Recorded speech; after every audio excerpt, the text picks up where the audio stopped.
Good morning, Dr. Asen. How are you doing today? I'm well. How are you? I'm doing all right. Thanks for joining us. Would you mind telling us a little bit about yourself?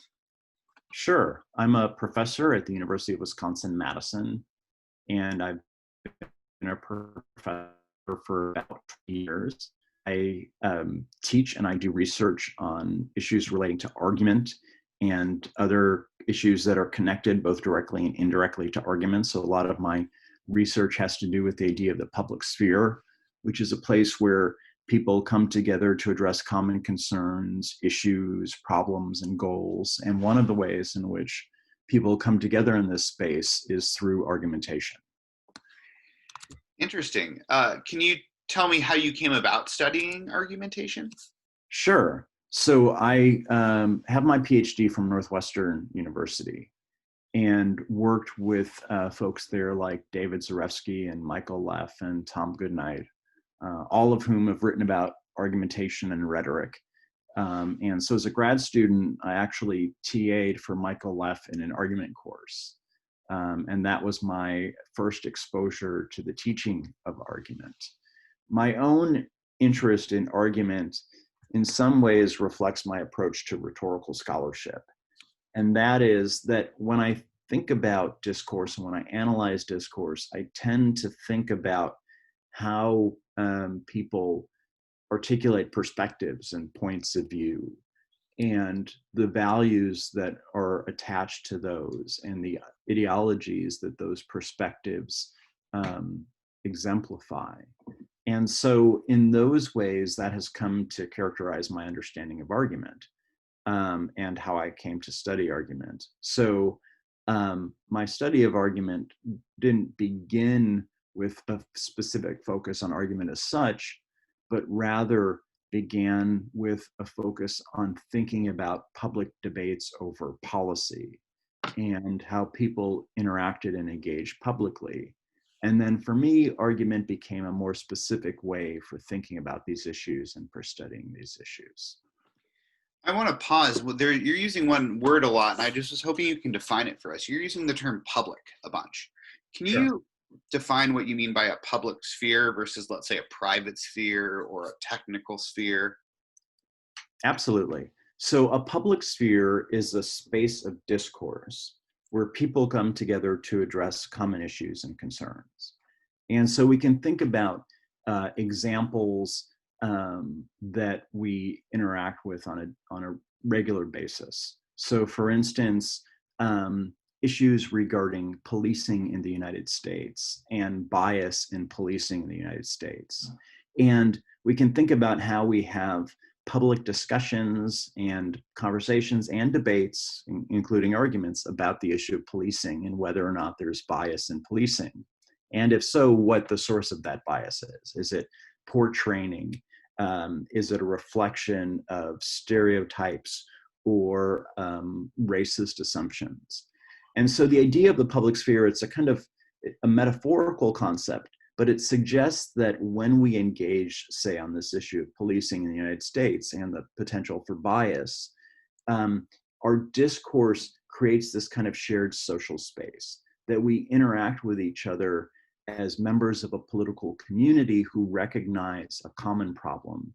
And we express different points of view on that problem. And we also think about different ways to address that problem, potential solutions, how we might change our behaviors, the value of institutions like policing. So the public sphere refers to that discursive space where people come together to address issues and address concerns and work together to achieve goals. And could you contrast that to, is there something like a private sphere? Sure. So the definition that I go by is a definition that famous American educator and theorist John Dewey articulated. And the distinction that he drew was that, well, Dewey said we have to start with human action. And he said that human actions produce consequences, but those consequences are different in terms of their import. That sometimes the consequences of human actions are limited to the people who participate in the actions. Like, for example, you have a neighborhood garden. and members of a neighborhood garden are deciding what varieties of tomatoes to plant. In that example, that's a decision that really, I mean, people, I suppose, can share the fruits of their gardens, but it's really a decision where the consequences of those actions are limited to the people who are participating in those actions. But Dewey said there are other times where the consequences of human actions impact others. And it's when the consequences of human actions impact people who are not directly participating, but who are indirectly affected or implicated in the context or in the consequences of those actions, that publics arise. So if we take the example that I just gave about the neighborhood garden, we can contrast it with a different example. Let's say a farmer is growing a crop and their land abuts a river, and that farmer makes a decision to use a certain pesticide on their crop, and the pesticide leaches into the water in the river and flows downstream. Well, that's a decision that has consequences for people who didn't participate in the action. In this case, the action of using pesticides on one's crop, because it impairs the water for other users downstream. And so Dewey would say that if you compare that example to the example of the neighborhood garden, that's a public or I should say that invites the creation of a public because these consequences are more far-reaching. And so in those cases, a public can organize itself to consider the consequences of human action and how we're implicated in the consequences of human action. Whereas private action or private spaces for engagement are spaces where the consequences of human action are more limited and confined to people who are participating. Yeah, that makes total sense. So if I'm hearing you right, what you're saying is what defines private versus public is how impactful a particular action might be. So if Right. something really has a large net of impact, then it might be considered public because it can bring in lots of different people into the sphere of interest. Exactly. And part of the key distinction there is this idea of direct participation and direct consequences and indirect consequences. That if you and I engage in an action and the consequences are confined to the two of us, then that can be a private action. But if you and I engage in an action where there are consequences for people who are not participating, then that can be a public action. Yeah, I think that's a really important distinction. So let's say you and I reach some sort of agreement, right? And it affects lots and lots of people outside of the room. That might be a public action, even if it only happened in a room in a discussion between you and I, such as a Exactly. backroom deal is like the classic example I can think of in political discussions. Right. Exactly. Yeah, Right. no, And or the example of the individual farmer, that might be one person taking an action, but in that case, the action can affect many others. yeah, that's really, really helpful. So sort of coming back to your biography, you went to Northwestern, you started getting interested in these questions, looking at how people then started discussing these issues, like they're discussing what the farmer ought to do, right? He might think that, well, or she, this is Right. my individual decision about what to do in about land. People would start offering arguments. Who did you end up working with there? So I worked most closely with Tom Goodnight. So Tom Goodnight, who's a very famous argument scholar, directed my dissertation, but also pretty closely with David Zarefsky. I TA'd for Mike Leff when he was there. And so again, these are three argument scholars and rhetorical scholars, all of whom I worked pretty closely with when I was at Northwestern. Excellent. And what do you think argumentation then offers society? I think about this in two ways. I started in answering your questions talking about my research, but I also think about this as a teacher.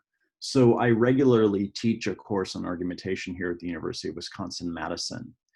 And I think about what the study of argumentation offers in terms of what it offers individuals and groups in a democratic society.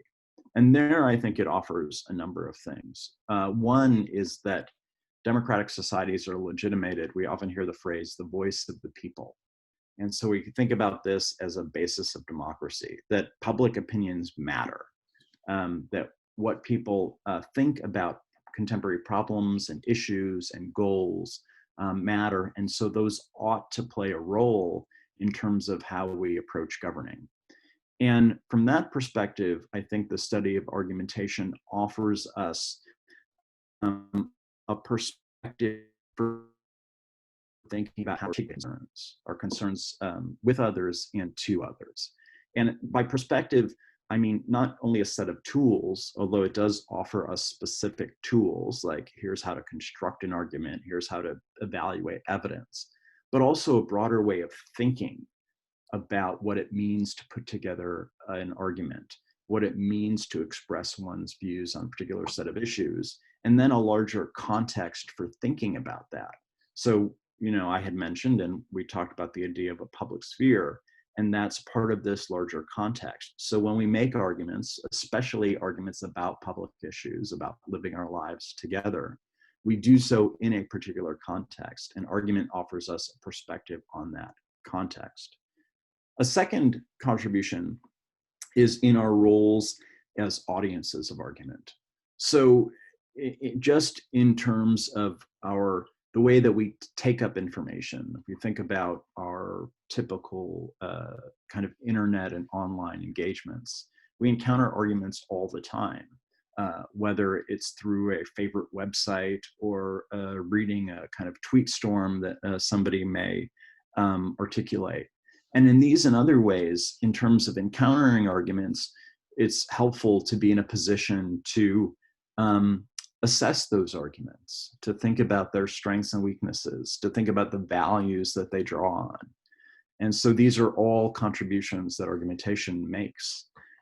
I think in the times that we live in today, we can also think about the kinds of norms and values that argument, or at least the way I've been talking about argument, depends upon. So I've talked about argument in a democratic society. And so I think the study of argument helps us better understand the values of that way of living our lives and the threats. And why is it important to attach practices of argument to those values, and how might we understand the threats?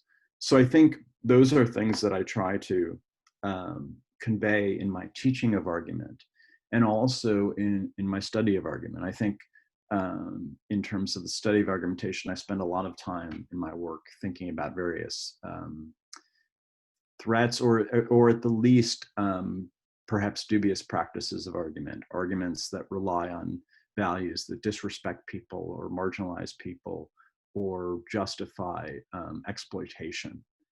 And so how can we understand those links? And then more hopefully, how can we imagine alternatives, and where can we find alternatives where people are engaged in arguments that build empowering and inclusive and just communities? Yeah, so one of the things I'm hearing you say is that when we look into this public space that we all share together, the ways that we might exchange reasons and discuss what actions people take could be really harmful, in fact, to one another and the very act of discussing, right? They could be based on a negative view of the person or a disempowering assumption about them, whether that be a particular stereotype, or a hasty generalization, although I understand these are informal logic terms. Right. But these might be examples of value statements, right? Thinking the less of the person, that is really harmful to the way that we live in a pluralist society. Exactly. I've spent a lot of time over the last decade or so writing about debates over public education, and especially calls to privatize public education, to reform public education in terms of the marketplace.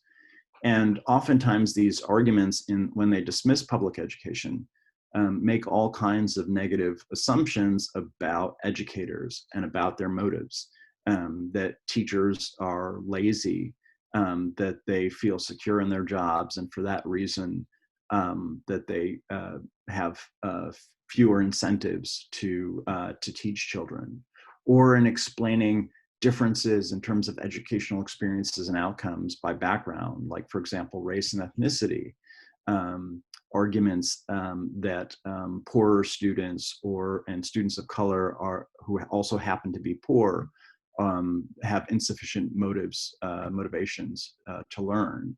And so it's important in these examples to point out those connections, that if somebody is making an argument based on a stereotype, that we should know that, and on that basis ask explicit questions about whether or not these are in fact values that we want to endorse, Yeah.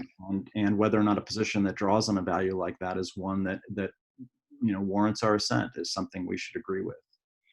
Yeah, I think that's a really good point. And the one with the teachers, I think, strikes, hits home, because that's one we might not automatically think about, but we hear all the time circulating in public discourse, right? When you hear about, well, teachers have the summer off, right? We're in the summer right now.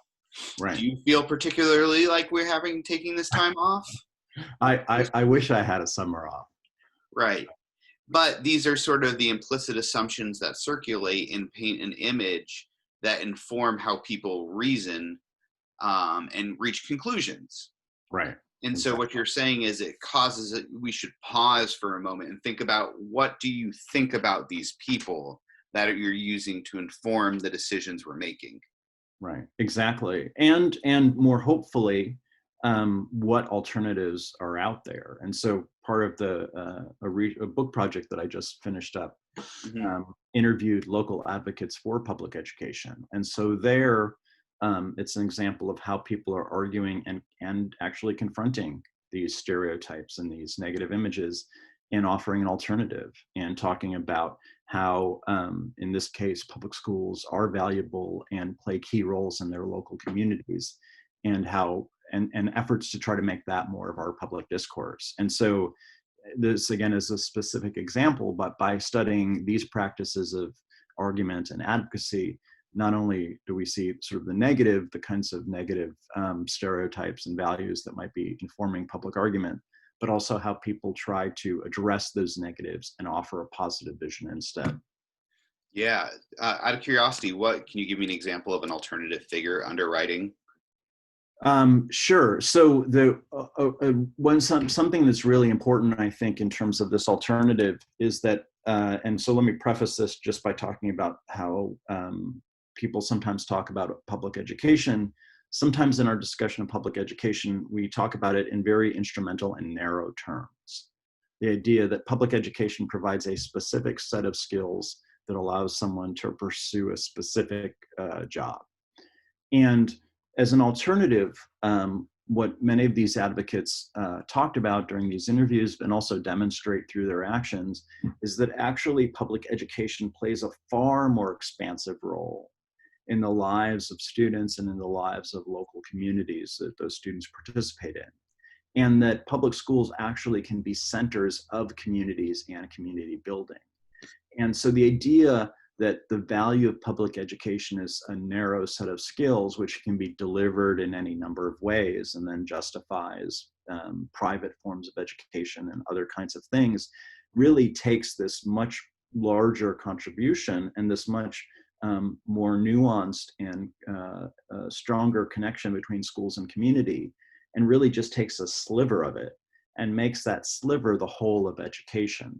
And so part of what these advocates are doing is trying to say, well, there's more to the story here. There's actually this far more expansive role that schools play in terms of community formation, and that's what we need to recognize. Yeah, I love that. That's awesome. So rather than thinking about it as strictly a commodity, they're like, actually, no, we play all of these other important roles in knitting the community together. And then what it's doing is, it sounds like it's giving an alternative way to start thinking about the sort of labor a teacher does to inform an alternative discussion that might unfold. Right, exactly. And so again, just to pursue this specific example for a moment, so in a lot of places, schools are also places where kids get medical treatment, where kids who might otherwise go hungry get meals. They're sources of community building. They're places where we go to vote. They're places of arts and culture for local communities who come to school to watch performances or to watch sporting events. And so again, the argument part of this is that by studying argument, in this case, by turning to the local and kind of paying attention to these local discourses, we perhaps get a different understanding of what education is and how schools serve communities than if we focus on particular discourses that tend maybe to circulate in national context and national media and politics. Yeah, no, I like that a lot. I think that's a really good example on how that might change the debates we're having around school if we adopt those different perspectives. And it's hard not to think about that in COVID times. Exactly. And what's lost then when schooling is delivered entirely online? We can think about how, especially younger children, children in primary school, but secondary school as well, suffer when they lose that richer connection. Right. The socialization aspect of it. I mean, I know that there's a bunch, of people going hungry. There's a large issue with the National School Lunch Program, which is for many people one of the largest places that some kids get fed. Exactly. Right? Exactly. Yes, schools are one of the largest government programs. Exactly. Yeah. I think this is a fabulous example. So what then would you call your approach to argumentation? Do you have a name for it? So in terms of my scholarship, I most often characterize myself as a scholar of the public sphere. Okay. And so that's perhaps more expansive than the study of argumentation, in that argumentation is one of many potential ways in which people communicate in the public sphere. But it certainly shapes my approach to argument, in that I'm particularly interested in argument as a form of public engagement. That we argue in different aspects of our lives in different ways, and those can be including in our family lives. We might argue about what to have for dinner, or where to spend a vacation in non-pandemic times when people can go places for vacation. And obviously those forms of communication, those modes of argument are important, but for me, it's really a focus on public argument. And so when it comes to my teaching of argument, I tend to talk about it as sort of public argument happens on three different levels: product, process, and controversy. And so products of argument are those cases where we can discern a relatively discrete argument, that is, somebody articulating a position and offering reasons to support that position. Processes of argument are where people are exchanging arguments, they're interacting, and it doesn't have to be face-to-face, and it doesn't have to be at the same time, but we can point to people engaging other arguments and interacting with those. And then controversy is kind of a larger social perspective on argument. It's how arguments on particular issues can occur among many people in different places across time. And so I think about those three levels of argument also as a way to approach the subject. So in the example of this public education, could you sort of illustrate those three levels? Sure. So in terms of public education, we can imagine, and the advocates I talk to have done this, talking about the value of schools to their community in a number of ways. And so an advocate might talk about the value of schools to community in terms of providing a kind of intellectual content for children in a building. But they do more than that. They also provide social services, whether it's medical attention or food for students who are hungry, or other kinds of services. And they bring community members into the school building and connect teachers and students and others with community members. And so that would be an example of argument as product, that an advocate has said that schools are valuable to their communities, and they've offered some specific reasons to support that position as to why schools are valuable to their communities. They've talked about the specific benefits that schools offer students. They've talked about sort of the extracurricular benefits that schools offer students and connections between schools and community.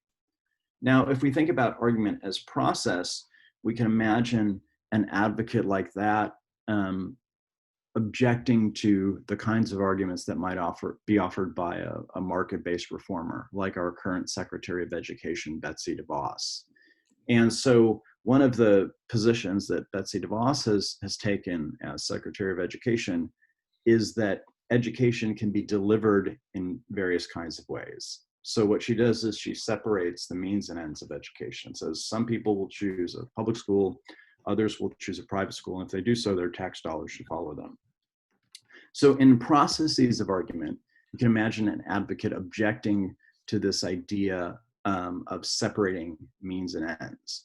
And the reason they might object to it is because their position is that schools, the role of schools in children's lives and building communities is not simply about the delivery of a specified content.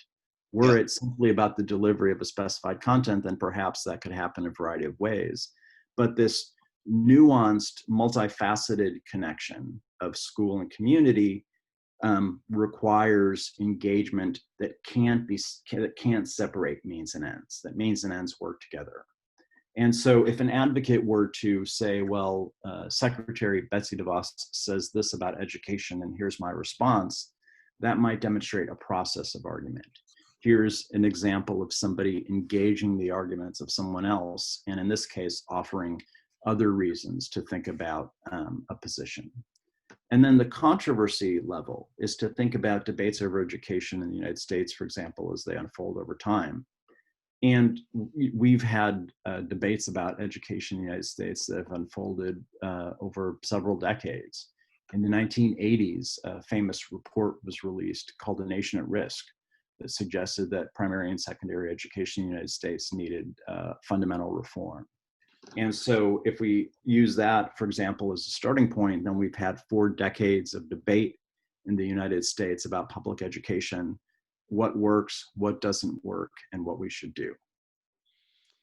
Yeah, and it seems like part of the controversy also would have multiple different layers, and it unfurls in lots of different directions.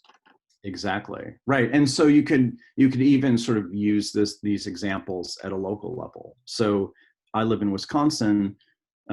The city of Milwaukee, which is the largest city in Wisconsin, is the first place in the United States that had vouchers. Vouchers are basically tuition grants that take public tax dollars and allow families to use them for private education.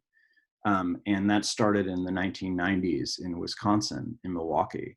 So you could even sort of zoom to one particular place in this example, the city of Milwaukee, and you can find arguments as product, specific, discrete arguments made for or against vouchers. You can find arguments as process, people engaging across perspective and across positions. And then you can think of a larger controversy that in Wisconsin has been going on at least since the 1990s. Well, I bet it's crazy because then I bet you see it become evidence or data then is used further on later as it's cited as examples in the literature. Right, that's exactly right. And so some of these local advocates, for example, say that vouchers were supposed to improve educational outcomes for poor Black and Latino students in Milwaukee. And we've had vouchers for 40 years now, and that simply hasn't happened. And so this is a very specific example of how previous arguments become evidence for present arguments. Yeah, there's like a chain, sort of like it chains out. It's kind of cool to watch it. Yeah, happen. Exactly. So when you're going about studying these, or how do you go about studying these, I should say? Sure. So a couple of different ways. One of the sort of typical ways that I use is I tend to think about sort of those larger debates that are happening and start there. So debates over public education in the United States in today's society would, for me, involve starting with people like Betsy DeVos, prominent spokespeople for particular approaches, and then sort of moving from this kind of general level to a more specific level, thinking about specific arguments as process and product. So arguments as process being particular debates that may be happening around this general issue of education reform. And then in DeVos's case, particular speeches, for instance, that she has delivered on the subject of education reform. And so So in that sense, my approach is to identify kind of a wide-ranging debate and then try to identify more specifically particular advocates and particular arguments that people are making. Related to that, although perhaps not as typical an approach for me, it includes the kinds of interviews that I've been referring to. And there, that starts with identifying particular advocates and then trying to figure out what arguments they're making on an issue. In this case, it was by interviewing and asking people, well, how do you support your position on public education and your support for public education? So depending on the project and how to approach it, it's either a kind of general, a more kind of broad-based effort to identify broader themes and debates and then specify those. And in the case of using interviews and other kinds of methods, start with particular advocates and then figuring out what positions those advocates are taking and the reasons that they offer to support those positions. Excellent. Now, does your project have a normative element involved? It certainly does. The specific project that I'm referring to, in that I make very plain my support for public education. And I do so because I think that public education is crucial to the health of democracy and democratic practice. And I make very plain my commitment to that as well. My study of argument more broadly, I think also has a normative focus to it. And it's similar to what I talked about as the value or the significance, the contributions of studying argument. I study argument because I am interested in both witnessing and participating in vibrant, critical public debates that are inclusive, that value the contributions of different advocates articulating different perspectives that are oriented towards qualities of justice and equality. And so not only does that motivate my scholarship, but that absolutely informs my approach to the study of argument. That it's study that's motivated by those sets of values, but also oriented towards articulating practices that can exemplify and invigorate those values. So can you give me an example of how you would evaluate an argument? Sure. When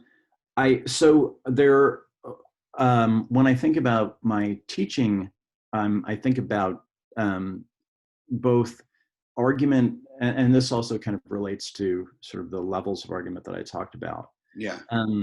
Kind of moving across these levels. And what it requires us to do is to think about arguments as positions that people take and reasons that people give, and kind of thinking about those in their own terms, but then also connecting them to context. So in terms of evaluating arguments on their own terms, or what I sometimes talk about with my students as kind of an inward focus on an argument. And the terms I use are premise and conclusion. Conclusion is the position that somebody offers, premises are the reasons they offer to support that position. That one way that we can evaluate arguments is to think about the relationships that are articulated in those premises and conclusions. So we've talked in our conversation here about how arguments sometimes may rely on negative stereotypes. So we can think about the premises or the reasons of a person's argument and potential assumptions that they rely on. And so part of argument evaluation for me is evaluating the bases of the premises. Then the second step is to think about the relationships between premises and conclusions, or the reasons and evidence that one offers and the position they take. Mm-hmm. Do the reasons support their conclusion? Do they provide enough support for their conclusion? And those kinds of questions. But to me, that's part of the process, but not the whole of the process. So we have to think about those questions, the parts of an argument and the connections among the parts. But then we have to put the argument back in its context. And this is where some of the other levels of argument come into play. We might think about audiences that advocates address. We might think about other positions that are taken, and we can think about sort of these larger thematic considerations about controversy. And so for me, then argument evaluation is thinking about an argument in terms of the position someone takes, the reasons to support that position, and then asking these broader questions about context and how arguments work in context. Yeah, I think that makes a lot of sense, right? You want to make sure that they're addressing the broader problem. You want to make sure that the argument itself has sufficient data to back the conclusion, and that the premise itself is sound. Correct. Yeah, I agree. I think that makes a lot of sense. So, hold on, I want to check my questions. Sure. So what else do you think that an up-and-coming argumentation scholar should know? I think that arguments and the study of arguments are always contextualized. And so I think that the study of argument has to respond to the moments that we find ourselves in.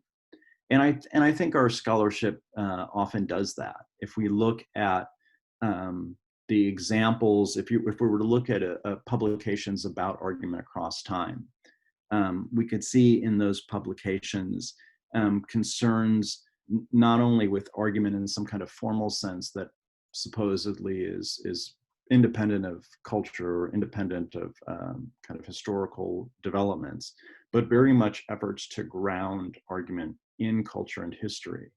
So I had mentioned that as a graduate student at Northwestern, I worked with Tom Goodnight, and Tom Goodnight wrote this famous essay in the early 1980s, you alluded to it, about the personal, technical, and public spheres of argument. Yeah. And in that essay, Goodnight not only delineated these different spheres, but he talked about his concerns about the encroachment on public argument from the technical and the personal spheres. If you read that essay, and particularly the concerns about encroachment, he's responding to some fairly specific developments. He ends the essay with an example from news media that talk to emerging trends at the time. Now, at the same time, that there are parts of that essay that have been influential for going on 40 plus years now. And so he provided a kind of theoretical framework, but also responded to specific historical developments. And I think that that's something that all of us need to do as scholars of argument. And I had suggested at the beginning of this conversation that my own justification for the study of argument emphasized democracy and the role of argument in democracy.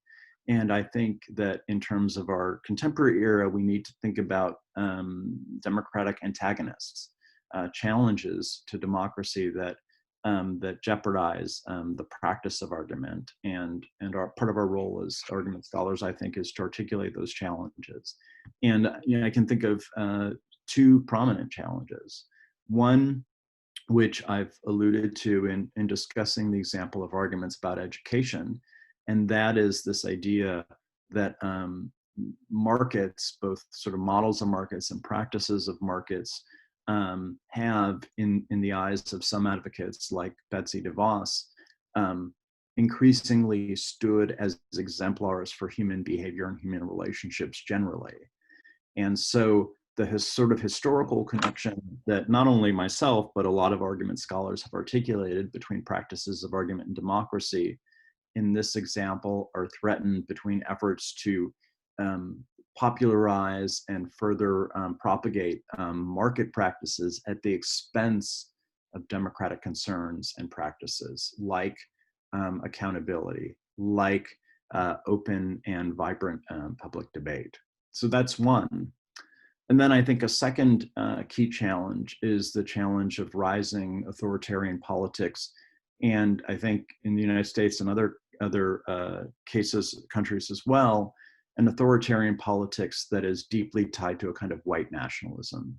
So we see a resurgent, not only of authoritarianism, but an authoritarianism that perpetuates the racial hierarchies, that imagines the United States as a white nation, as a Christian nation. And here too, these are practices that threaten democratic engagement and democratic argument. And so if one of the presuppositions of democratic argument is that the voice of the people legitimates action, this alternative authoritarian model instead values loyalty and likeness, and actually just an argument, if critical thinking represented in argument is seen as jeopardizing the kinds of ties that this authoritarian politics emphasizes. So I think we have to be mindful of these challenges and do what we can in our role as argument scholars, and certainly in other aspects of our lives we can do other things. But in our role as argument scholars, to try to understand these processes, to try to explain how they work, and to try to get people to attend to these processes with the hopes of recommitting themselves to just forms of democratic engagement in practice. So I have a question about that last one. Sure. So what would you say is a just response to the rise of white nationalism? Is it to cancel it? Is it to try and reason with it? Is it force? I think there are many kinds of responses. So what is a just argument response? Because, and there are also many forms, there are many potential communicative responses. So for example, protest is an appropriate response. And there are aspects of protest that employ argument and advance argument, but we shouldn't conflate argument and protest. Sometimes protest does other kinds of things. Sometimes argument does other kinds of things. So one response to authoritarianism is protest. What would an argument response look like? I think that an argument response underscores the value of critical examination and the purposeful work that we can and should engage in building and sustaining our connections with others. So the authoritarian demands assent. They demand compliance. And authoritarianism, especially a kind of racial authoritarianism, sees affiliation as automatic. If it's a question of blood, then our connections are either there or they're not there. And if I don't share the blood, then there's nothing I can say or do that will enable me to affiliate in an authoritarian public or an authoritarian political community. So I think what the role of argument can do is to point out that in a society that supports individuals in their diversity and allows people to participate in multiple groups and communities, that these kinds of connections are not automatic. They're not either there, present, or absent, but that they require our active participation and our critical engagement. And when people ask us not to think and simply to do, not to think and simply to express loyalty, that's an opportunity for actually slowing things down and critically examining what someone might be asking of us or demanding of us or telling us to believe. And so this is not the only response that we can and should do when encountering authoritarian politics, but it's one response that argument can help us do. Resist the demand to simply behave and instead engage in critical examination. I like that. Simply ask why, right? Right. Yeah, right. I think that's I like to end on that. Thank you for your time today, Dr. Asen. Absolutely. Thank you so much for speaking with me. I've really appreciated this conversation. Yeah. Have a lovely day. All right, you too. Bye. Bye. All right, let me see if I can find